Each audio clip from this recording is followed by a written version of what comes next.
Sa iba pang balita, ayaw daw ni President-elect Rodrigo Duterte na saktan si Senador Bongbong Marcos, kaya hindi raw niya naiisip na bigyan ng posisyon sa gabinete si Vice President-elect Leni Robredo. Pero dumipensa ang susunod na Pangulo sa mga nagsasabing meron siyang sariling bersyon ng KKK o kaibigan, kaklase at kababayan. Umaaksyon si Romel Lopez. Sinimulan sa panalangin ang unang cabinet meeting ni President-elect Rodrigo Duterte. Pagkatapos ng closed-door meeting, isa-isang pinakilala sa press conference ang mga nadagdag sa gabinete ni Digong. Nagbabalik sa Department of Budget and Management ang ekonomistang si Benjamin Diokno. Si incoming Education Secretary Lenore Briones, tututukan naman daw ang K-12 program, lalo na't wala na raw itong atrasan.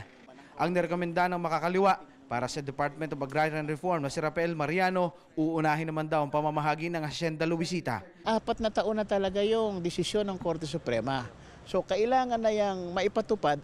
Itutuloy raw ni incoming Social Welfare and Development Secretary Judy Tagiwalo ang Pantawid Pamilyang Pilipino Program o 4Ps. Pero dadagdagan daw ito ng ibang programa gaya ng pagbibigay ng trabaho sa beneficiaries. Isa si Tagiwalo sa nirekomenda ng National Democratic Front of the Philippines. Mananatili raw siyang progresibo pero magkakaroon daw ng pagbabago. Ang process ng engagement would be different because I'm part of the government. I won't be holding a rally in front of President Duterte's office. Si dating South Cotabato Governor Mike Sueno ang mamumuno sa Department of Interior and Local Government. Ang kabilang noon sa Awkward Mutiny na si retired Marine Captain Nicanor Faeldon ay tinalaga bilang pinuno ng Bureau of Customs. 80% na raw ng cabinet post ang napunan ni Digong. Pero si Vice President-elect Leni Robredo, wala raw talagang aasahang pwesto. Ang dinailan ni Digong, si Senador Bongbong Marcos. Kilala ko si Bongbong Marcos. I do not want to hurt him. Ayaw ko naman na si Leni, she should understand that he belongs to the opposite side.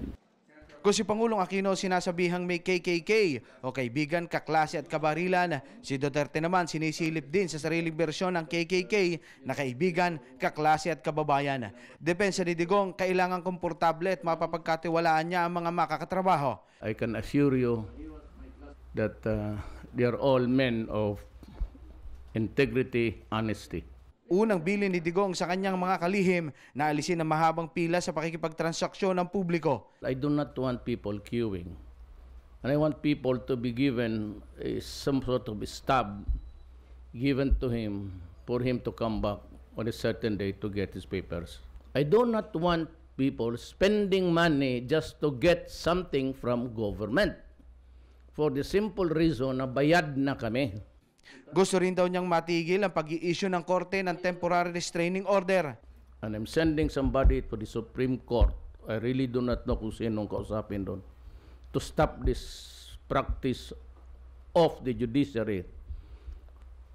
TRO ng TRO. And you cannot implement a project, you cannot go ahead with even if there is the advice already because there is a TRO.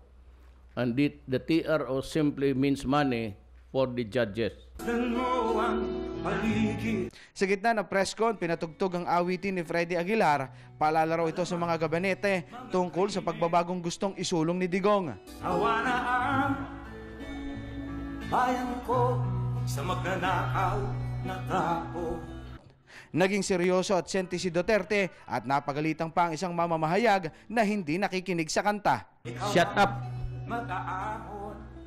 Sige, tugtog mo.